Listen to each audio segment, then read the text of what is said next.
ಬರುವ ಮೊಮ್ಮಗನ ಮೊಮ್ಮಗಳ. ಇದು ನಮ್ಮ ಊರಲ್ಲಿ ಎಷ್ಟು ಚಂದ ಕಲರ್ ಕಾಣ್ತಿತ್ತಂದ್ರೆ, ಬಿಸಿ ಬಿಸಿ ಚಿಕನ್ ಬಿರಿಯಾನಿ ಜೊತೆಗೆ ಚಿಕನ್ ಗ್ರೇವಿ. ಸ್ಕ್ರಾಚ್ ಅಲ್ಲಿ ಆಗೋದ್ ಬೇಡ ಅಂತ ನಾವಿಬ್ರು ಓಪನ್ ಮಾಡಿ ನೋಡ್ತಾ ಇದೀಯಾ? ಡಿಫ್ರೆನ್ಸ್ ಗೊತ್ತಾಯ್ತಾ? ಮತ್ತೆ ಇದು ನಂಜಿ ಎಲ್ಲ ಹೋಗ್ಬೇಕು, ಅದಕ್ಕೆ ನಾನು ಇವಾಗ್ಲೇ ಎಲ್ಲ ತಿಂತಾ ಇದ್ದೀನಿ. ಸೊ ಈ ತರದ್ದು ಡೋರ್ ಪ್ರೊಟೆಕ್ಟರ್ಸ್ ಸ್ವಲ್ಪ ತಂದಿದ್ದೀನಿ ಆಯ್ತಾ. ಏನಕ್ಕಂದ್ರೆ ಕೆಲವೊಂದು ಕಡೆ ಫರ್ನಿಚರ್ ಗೋಡೆಗೆ ಮತ್ತೆ ಈ ಮಾಡ್ಯುಲರ್ಸ್ ಇದೆಯಲ್ಲ, ಇನ್ನೊಂದು ಮಾಡ್ಯುಲರ್ಸ್ಗೆ ಟಚ್ ಆಗಿದೆ, ಟಚ್ ಆಗಿ ಟಕ್ ಟಕ್ ಅಂತ ಮಾಡಿ ಸ್ಕ್ರಾಚ್ ಅಲ್ಲಿ ಆಗೋದು ಬೇಡ ಅಂತ ಈ ತರ ಪ್ರೊಟೆಕ್ಟರ್ಸ್ನ ಎಲ್ಲ ಕಡೆ ಹಾಕ್ತಾ ಇದ್ದೀನಿ. ಇವಾಗ ಇಲ್ಲಿ ಟಚ್ ಆಗ್ತಾ ಇದೆ, ಸೊ ಟಚ್ ಆಗಿ ಅಲ್ಲಿ ಮಾರ್ಕ್ ಬರಬಾರ್ದು ಅಂತ ಇಲ್ಲೊಂದು ಪ್ರೊಟೆಕ್ಟರ್ನ ಹಾಕೋಣ ಅಂತ. ಸೊ ದಟ್ ಸೇಫ್ ಆಗಿರುತ್ತೆ. ಇದೇ ರೀತಿ ಎಲ್ಲ ರೂಮಲ್ಲಿ ಚೆಕ್ ಮಾಡ್ತೀನಿ ಎಲ್ಲೆಲ್ಲಿ ಈ ಥರ ಇದೆ ಅಂತ. ಇವತ್ತು ಈ ಕೆಲಸ ಪ್ರೊಟೆಕ್ಟರ್ ಇದು ಮಾಡೋದು. ನಾಳೆ ಫುಲ್ ಡಸ್ಟಿಂಗ್ ಮಾಡಬೇಕು, ಬಿಕಾಸ್ ಅಷ್ಟು ಡಸ್ಟ್ ಇದೆ ಇಲ್ಲೆಲ್ಲ. ಸೊ ಡಸ್ಟಿಂಗ್ ಮಾಡೋದು ಕೆಲಸ ಇದೆ ನಾಳೆ. ಆಮೇಲೆ ಗೋಡೆಗೆ ಮನೆ ಅಂದಮೇಲೆ ಮೇಂಟೈನ್ ಮಾಡ್ತಾನೆ ಇರಬೇಕಾ. ಸೊ ನಾಳೆ ಎಲ್ಲ ವಾಲ್ ಕ್ಲೀನಿಂಗ್ ಇದೆ, ಅದು ಹೇಗೆ ಮಾಡ್ತೀನಿ ಆ ವಾಲ್ ಕ್ಲೀನಿಂಗ್ ಅಂತ ಅದನ್ನು ಶೇರ್ ಮಾಡ್ತೀನಿ ಆಯಿತಾ. ಬಟ್ ಫಾರ್ ನೌ ಇದನ್ನು ಅನಿಸೋದಿಲ್ಲ. ಇವಾಗ ಹಿಂಗಿದೆಯಲ್ಲ, ಸೇಫ್ ಆಗಿದೆ. ಸೀಮಂತ್ ಆಗಿದ ತಕ್ಷಣ ನಾನು ಫಸ್ಟ್ ಇಂಪಾರ್ಟೆಂಟ್ ಥಿಂಗ್ಸ್ ಏನಿದೆ ಮನೆಯಲ್ಲಿ ಚೆಕ್ ಲಿಸ್ಟ್ ಪ್ರಕಾರ ಅದನ್ನು ಮಾಡ್ತಾ ಹೋಗಿದ್ದು. ಬಿಕಾಸ್ ಆಮೇಲೆ ಗೊತ್ತಿಲ್ಲಲ್ವ ಏನೇನು ಚೇಂಜಸ್ ಆಗುತ್ತೆ, ರೆಸ್ಟಲ್ಲಿ ಇರಬೇಕಾ, ಲೈಫ್ ಸ್ಟೈಲ್ ಹೆಂಗಿರುತ್ತೆ ಅಂತ. ಸೊ ಇದೆಲ್ಲ ಇಂಪಾರ್ಟೆಂಟ್ ಇವಾಗಲೇ ಮುಗಿಸೋಣ ಅಂತ ಒಂದು ಈ ಥರ ಪ್ರೊಟೆಕ್ಷನ್ ಹಾಕೋದು. ಅದಾದಮೇಲೆ ಮೋಸ್ಟ್ ಇಂಪಾರ್ಟೆಂಟಾಗಿ ಗೋಡೆನಲ್ಲಿದ್ದಂಥ ಕಲೆನೆಲ್ಲ ಕ್ಲೀನ್ ಮಾಡೋದು. ಇಲ್ಲೂ ಇದು ಟಚ್ ಆಗ್ತಾ ಇದೆ, ಹಾಗಾಗಿ ಬಂಪರ್ ಈ ಥರ ಟ್ರಾನ್ಸ್ಪರೆಂಟ್. ಇಲ್ಲಿ ಮೇನ್ ಪ್ರಾಬ್ಲಮ್ ಏನು ಅಂದರೆ ಇದು ಗ್ಲಾಸ್ ಹೊಡಿತಾ ಇದೆ ಆಯಿತಾ. ಸೊ ಗೊತ್ತಾಗದೆ ಗ್ಲಾಸ್ ಹೊಡೆದು ಬಿಟ್ಟರೆ ಕಷ್ಟ ಅಂತ ಮೋಸ್ಟ್ ಇಂಪಾರ್ಟೆಂಟಾಗಿ ಇಲ್ಲಿ ಹಾಕಬೇಕು.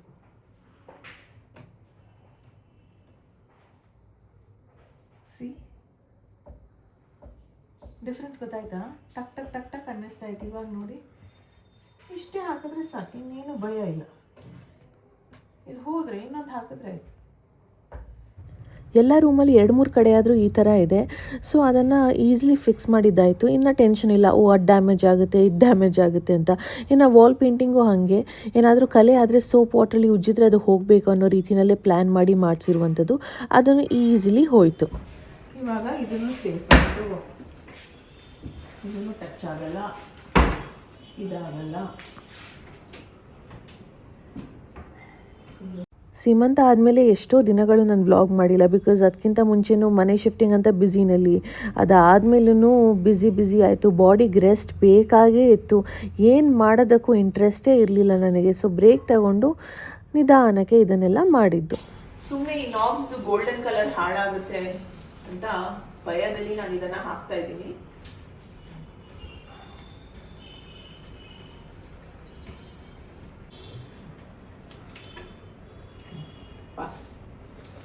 ಒಂದಷ್ಟು ಪಾಪದ ಬಟ್ಟೆ ಇತ್ತು ನನಗೆ ಗಿಫ್ಟಾಗಿ ಬಂದಿರೋದು, ಬ್ರ್ಯಾಂಡ್ಸ್ ಕಡೆಯಿಂದ ಬಂದಿರೋದು. ಸೊ ಅದನ್ನೆಲ್ಲ ವಾಶ್ ಮಾಡಿದ್ದಾಯಿತು. ನನ್ನ ಫ್ರೆಂಡ್ ಬರಬೇಕು ಅಂತ ಆಸೆಯಿಂದ ಇದ್ದರು, ಬಟ್ ಬರೋದಕ್ಕಾಗಿಲ್ಲ ಅಂತ.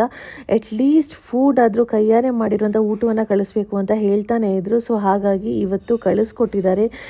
ಏನೆಲ್ಲ ಇದೆ ಅಂತ ನೋಡಬೇಕು ಇದರಲ್ಲಿ. ಇಂಥ ಫ್ರೆಂಡ್ಸ್ನ ಪಡೆಯೋದಕ್ಕೆ ಐ ಆಮ್ ವೆರಿ ಗ್ರೇಟ್ಫುಲ್ ಆಯಿತಾ. ನನ್ನ ಬಗ್ಗೆ ಯೋಚನೆ ಮಾಡಿ ಈ ಟೈಮ್ನಲ್ಲಿ ಅವರೇ ಊಟ ಕಳಿಸ್ಬೇಕು ಅಂತ ಆಸೆ ಪಟ್ಟಿದ್ದಾರಲ್ವಾ. Very happy. ಕ್ಯೂಟ್ ನೋಟ್ ಬೇರೆ ಬರ್ದು ಕಳಿಸಿದ್ದಾರೆ. Made with lots of love to my beautiful friend and cute baby ಅಂತೆ. So sweet. ಇದರಲ್ಲಿ ಏನೇನಿದೆ ಅಂದರೆ ನನಗೆ ಗೊತ್ತಿಲ್ಲ, ನೋಡಬೇಕು. ನಾನು ಹೇಳಿದ್ದೆ ಸ್ವಲ್ಪ ಕ್ವಾಂಟಿಟಿ ಸಾಕು ಅಂತ. ನೋಡಿದ್ರೆ ಎಷ್ಟು ಚಿಕನ್ ಪೀಸ್ ಇದೆ. ಚಿಕನ್ ಬಿರಿಯಾನಿ ಮನೇಲಿರೋ ಎಲ್ಲರಿಗೂ ತಿನ್ನೋಕ್ಕಾಗುತ್ತೆ. ದೊಣ್ಣೆ biryani style, mix biryani, chicken gravy, ಇನ್ನು ಏನಿದು ಸ್ವೀಟು,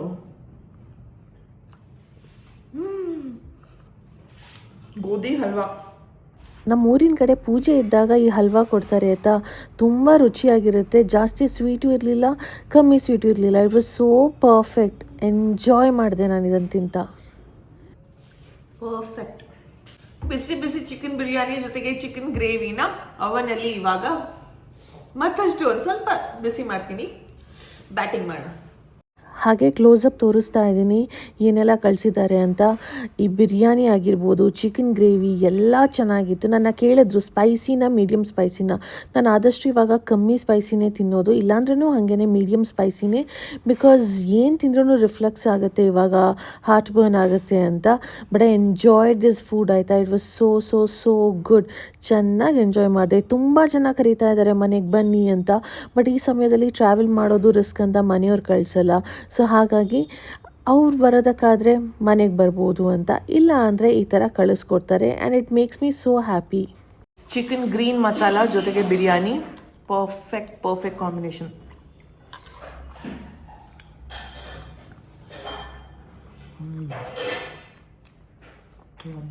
ಸೀಮಂತ ಆದಮೇಲೆ ಅಮ್ಮ ಊರಿಗೆ ಹೋಗಿದ್ರ. 10 ದಿನ ಇರಲಿಲ್ಲ ಅಮ್ಮ.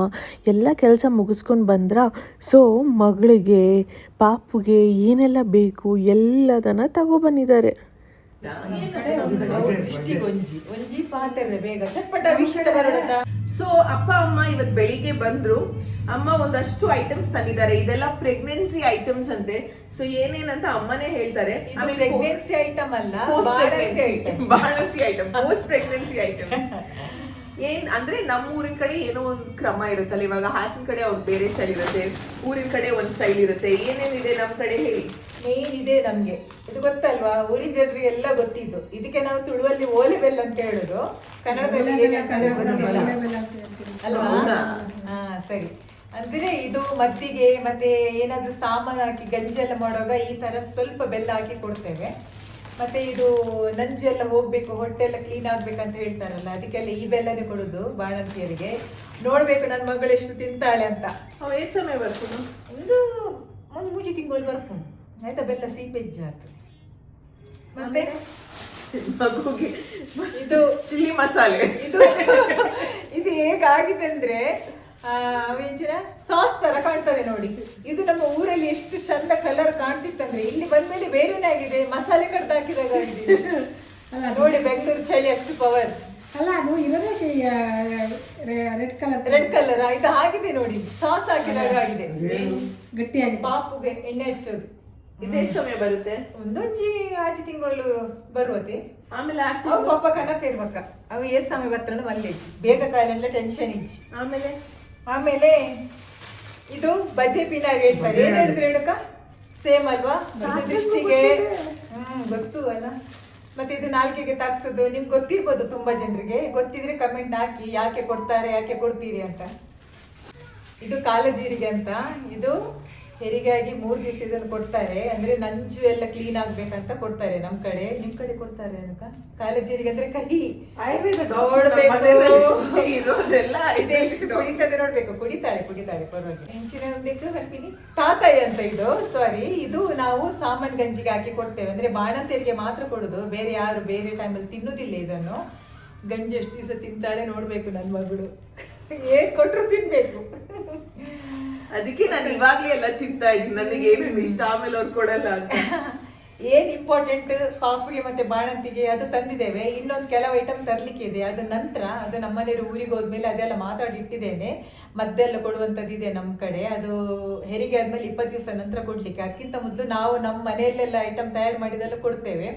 ಅದ್ರ ನಂತರ ಹುಡಿ ಮದ್ದು ಅಂತ ಹೇಳ್ತಾರೆ, ಅದು 1.5 ತಿಂಗಳು ತಿನ್ಲಿಕ್ಕುಂಟು. ಅದು ಅವಳು ತಿಂದಿದ್ದಾಳೆ ಚಿಕ್ಕದಿರುವಾಗ. ಅದು ಗೊತ್ತವಳಿಗೆ ಹೇಗೆ ಟೇಸ್ಟ್ ಇದೆ ಅಂತ. ನೋಡಿ ಸೂಪರ್ ಇದೆ ಅಂತೆ, ತುಂಬಾ ತಿಂದಿದ್ದಾಳೆ ಅವಳು, ಅಷ್ಟು ರುಚಿ. ಅದು ತುಪ್ಪದಲ್ಲೇ ಫ್ರೈ ಮಾಡಿ ಎಲ್ಲ ಹಾಕುದು ಅದಕ್ಕೆ. ಅದು ನಂತರ ಕೊಡುದು, ಅದು ಲಾಸ್ಟಿಗೆ. ಮತ್ತೆ ಇದೆಲ್ಲ ಐಟಮ್ ಅಲ್ಲ, ಇದು ಮನೆಗೆ ತಂದಿದ್ದು. ಆಮೇಲೆ ಹಪ್ಪಳ, ಶಂಡಿಗೆ, ಹಪ್ಪಳ, ಮತ್ತೆ ಜಾಗ ಇಂಪಾರ್ಟೆಂಟ್ ಇದು ಸಿಗಡಿ, ಡ್ರೈ ಸಿಗಡಿ, ಚಕ್ಲಿ, ಇದು ಡ್ರೈ ಫಿಶ್. ನಮಗೂ ಆಗ್ತದೆ, ಮಗಳಿಗೂ ಆಗ್ತದೆ. ಅವಳು ತಿನ್ನುವಂಥದ್ದೇ ತಂದಿದ್ದೇನೆ. ಕೆಲವು ನಮ್ಗೆ ತಿನ್ನುವಂಥದ್ದು ತಂದಿದ್ದೇನೆ. ಬಂಗುಳಿ ಫಿಶ್ ಅವಳು ಹೆರಿಗೆ ಆದ ನಂತರ ತಿನ್ಲಿಕ್ಕಿಲ್ಲ, ಅದಕ್ಕೆ ಅವಳಿಗೆ ಬೇರೆ ಫಿಶ್ ತಂದಿದ್ದೇನೆ. ಭಾರಿ ಸ್ಟ್ರಾಂಗ್. ಇದು ಸಂಡಿಗೆ ನಮ್ಮ ಉಡುಪಿ ಕಡೆದು ಫ್ರೈ ಮಾಡಿ ತಿನ್ನುವಂಥದ್ದೆಲ್ಲ. ಇದೆಲ್ಲ ಊಟಕ್ಕೆ ತರಕಾರಿ ಊಟ ಇದ್ದಾಗೆಲ್ಲ ಬೇಕಲ್ಲ, ಅದಕ್ಕೆ ತಕೊಂಡು ಬಂದೇನೆ. ಇದು ನನ್ನ ಫ್ರೆಂಡ್ ಕೊಟ್ಟಿದ್ದಾರೆ. ಬರ್ತೀನಿ ಚಕ್ಕೆ. ಮತ್ತೆ ಇದು ಗೆಣಸಿನ ಹಪ್ಪಳ, ಮತ್ತೆ ಹಲಸಿನ ಹಪ್ಪಳ ಎಲ್ಲ ತಗೊಂಡು ಬಂದಿದ್ದೇನೆ, ಮನೆಯಲ್ಲೇ ಇತ್ತು. ಇದು ಇವಳ ಚಿಕ್ಕಪ್ಪ ನೆಂಟಿ ಕೊಟ್ಟರು, ತಗೊಂಡು ಬಂದೆ ಅದನ್ನು. ಇದು ಇಂಗಿನ ಪೌಡ್ರು, ಇದೊಂದೆರಡು ಪಾತ್ರೆ ಕುಕ್ಕರ್ನೊಳಗೆ ಇಡುವಂಥದ್ದು. ಇದು ಅಮ್ಮದೇವೆ, ಇದು ತಿಂಡಿ ತಿನ್ನೋದು ಪ್ಲೇಟ್ ಅಷ್ಟೇ. 22 ರೂಪಾಯಿ ಒಂದು ಪ್ಲೇಟಿಗೂ. ಕಮ್ಮಿ ಗೊತ್ತು. ಇದು ನೀರು ಕಾಯಿಸ್ಲಿಕ್ಕೆ ನೋಡ್ಬೇಕು, ಈಗ ದೊಡ್ಡದಾಯ್ತು ಚಿಕ್ಕದಾಯ್ತು ಹೇಳ್ತಿದ್ದಾರೆ. ಇದು ಇನ್ನು ಬರುವ ಮೊಮ್ಮಗಳ ಗೊತ್ತಿಲ್ಲ. ನನ್ ಟೇಸ್ಟ್ ತಂದಿದೆ ನಾನು, ನೋಡ್ಬೇಕು ಮಗಳಿಗೆ. ನೀವು ಎರಡಕ್ಕೆ ಆಗೋತಾರೆ ಅಂದ್ರೆ ಸ್ಟಾರ್ಟಿಂಗ್ ಅಲ್ಲಿ ಹಾಕೋತಾರ ಬಟ್ಟೆ, ಅದು ಯಾವ್ದಕ್ಕೂ ಆಗ್ಬೋದು. ಓಪನ್ ಮಾಡ್ಕೊಂಡು ಪ್ಲೇಟಿಗೆ ಎಷ್ಟು? ಒಂದು ಪ್ಲೇಟ್ ಹೋಲ್ಸೇಲ್ ಕೊಡ್ತೀನಿ. ಒಂಜಕ್ಕೆ ಇರ್ನುತ್ತ ರೇಟ್ ಬರೀತನಕ ಇರುತ್ತಾಯಿನ ತಾಯಿ ಒಂಜಿ ಇರ್ನುತ್ತ ಎಲ್ಪ ಕೊಡ್ತೀನಿ. ಎಷ್ಟು? 25 ರೂಪಾಯಿ ಒಂದು ಪ್ಲೇಟಿಗೆ. ಅದತ್ತೆ ಇರ್ನುತ್ತ ನುತ್ತ ಎಲ್ಪ ರೂಪಾಯಿ ಕೊಡ್ತೇವೆ. ಒಂದು ಎಷ್ಟು ಇನ್ನೊಂದು ಕಿಲೋ ಒಂದು ಪ್ಲೇಟ್. 20 ರೂಪಾಯಾ? ಅಲ್ಲ 170. ಎಲ್ಲರಿಗೂ ತಿಂಡಿಗೆ ಸಾಕಲ್ಲ. 170 ಹೋಲ್ಸೇಲ್ ರೇಟ್. ರೇಟ್ ಉಳ್ಳು ಎಷ್ಟು 10 ಉಂಟು ಯಾವತ್ತ ನಮಗೆ ಯಾವತ್ತ 10 ಉಂಟು. ನಾನ್ ತಂದಿರೋದು ಅನ್ಕೊಂಬಿಡಿ, ತಾರ ತಂದಿರೋದು. ನಾನು ನಾವಿಬ್ರು ಓಪನ್ ಮಾಡಿ ನೋಡ್ತಾ ಇದ್ದೆ ಯಾವ ತರ ಅಂತ. ಪಾಪುದು ಬಟ್ಟೆ ರೆಕ್ಸಿನ್, ಇನ್ನೊಂದು ರೆಕ್ಸಿನ್ ಬಂತು. 3 ರೆಕ್ಸಿನ್ ಬೇಕಾಗತ್ತೆ ನನ್ನ ಪ್ರಕಾರ. ಜಾಸ್ತಿ ಇದೆ, 3 ಅಲ್ಲ ಇದು ಇರೋದು. 2 ಮಾತ್ರ ಒಣಗಾಕಿದ್ದು ಮೊನ್ನೆ, ನನ್ ನೆನಪಿದೆ. ಹೌದಾ? 2 ಒಣಗಾಕಿದೀವಿ. ಇಂಜಿ ಕಾಂಡ ಎಣ್ಣೆ ಪೂಜೆ ಜೆಪ್ಪಡವರೆ ಬೋಡಿ 3 ಬೇಕು, ಯಾಕಂದ್ರೆ ಮಳೆಗಾಲದಲ್ಲೆಲ್ಲ ಒಣಗ್ಬೇಕು. 3 ಬೇಕಾಗತ್ತೆ. So cute. ಒನ್ ಸೀಸ್ ತಂದಿದ್ದಾರೆ. So cute. ತುಂಬಾ ತರಲಿಲ್ಲ ಅದೇ ಇವಾಗ ಜಾಸ್ತಿ ಇದೆ ನೋಡಿ. ಇದೆಲ್ಲ ಬೇಕು ಹುಟ್ಟಿದ ಪಾಪುಗೆ, ಹುಟ್ಟಿದ ಪಾಪುಗೆಲ್ಲ ಹಾಕುವಂಥದ್ದು. ಇದೆಲ್ಲ ಬೇಕು. ಟೋಪಿ ಕಮ್ಮಿ ಇತ್ತು, ಒಳ್ಳೇದಾಯ್ತು. ಟೋಪಿ ಬಂದಿದ್ದು ಒಳ್ಳೇದಾಯ್ತು. ಟೋಪಿ ಕಮ್ಮಿ ಇತ್ತು.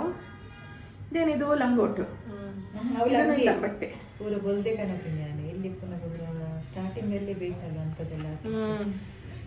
ಇದು ಕಾಟನ್ ಡೈಪರ್ಸ್, ನೈಸ್. ಇದನ್ನು ಬಟ್ಟೆ ಕ್ಯೂಟ್ ಆಗಿದೆ, ಪುಟ್ಟು ಪಾಪು ಬಟ್ಟೆ. ಇದನ್ನು ಅದ್ರದ್ದೇ. ಹೆಣ್ಣಾಗ್ಲಿ ಗಂಡಾಗ್ಲಿ ಎರಡಕ್ಕೂ ಯಾರಿಗದು ಆಗುತ್ತೆ. ಅದಕ್ಕೆ ನಾನು ಟೋಪಿ ಚಳಿಗಾಲ ಅಲ್ವಾ ಇಲ್ಲಿ, ಚಳಿಗಾಲಕ್ಕೆ ಬೇಕಲ್ವಾ, ಅದು ಮೇಯ್ನ್ ಅಲ್ವಾ. ಇದೆಲ್ಲ ನಾಳೆ ವಾಶ್ಗೆ ಹೋಗುತ್ತೆ. ಎಲ್ಲ ರೆಡಿ ಆಗ್ತಾ ಇದೆ, ಎಲ್ಲ ವಾಶ್ ಮಾಡಿ ಎತ್ತಿಟ್ಟಿದ್ದೀನಿ. ಇನ್ನ ಸಾಕ್ಸ್ ಮೂಜಿ ಬೇತೆ ಟೋಪಿ ಕಂತೀನಿ ಕೂಡ. ಇನ್ನ 3 ಬೇರೆ ಟೋಪಿ, ಸ್ವಲ್ಪ ದೊಡ್ಡದಾದ್ಮೇಲೆ ಹಾಕೋದಕ್ಕೆ. ಅವು ಇಂಚನೆ ಮಾಡ್ರೆ ಅವಳ ಇಲ್ಲಿ ಪುನಃ ಹಾಕೊಂಡು ಅವಕ್ಕೆ ಬಿ ಕವರ್ ಹಾಕೊಂಡು ಅವಳ ಕಟ್ಟೋಡು ಇಂಚು ಟೋಪಿ. ಮುದ್ದು ಪಾಪುದು ಟೋಪಿ. ಇಲ್ಲಿ ನೋಡಿ ಸಾಕ್ಸ್ ಮೇಲೆ ಸ್ಟಾರು. ಮನೆಯಲ್ಲಿ ತುಂಬ ಪ್ರಿಪ್ರೇಷನ್ಸ್ ಎಲ್ಲ ನಡೀತಾ ಇದೆ. ಈ ಥರ ಏನಾದರೂ ಒಂದೊಂದು ಆಗ್ತಾನೆ ಇದೆ, ಮಾಡಲೇಬೇಕಾಗಿರುವಂಥ ಕೆಲಸಗಳು. ನಿಮಗೆ ಈ ಒಂದು ಸಿಂಪಲ್ ವಿಡಿಯೋ ಇಷ್ಟವಾದಲ್ಲಿ hit like, share and subscribe. ಪ್ರೀತಿ ಸದಾ ಹೀಗೆ ಇರಲಿ. ನಿಮ್ಮ ಕನ್ನಡತಿನ ಸದಾ ಪ್ರೋತ್ಸಾಹಿಸಿ. ಸಬ್ಸ್ಕ್ರೈಬ್ ಮಾಡಿದ್ರೆ ನಿಮಗೆ ಎಲ್ಲ ನೋಟಿಫಿಕೇಷನ್ಸ್ ಬರುತ್ತೆ. ಸೊ ಮಿಸ್ ಮಾಡಬೇಡಿ. ಮತ್ತೆ ಸಿಗೋಣ ಬೇಗ. ಬಾಯ್.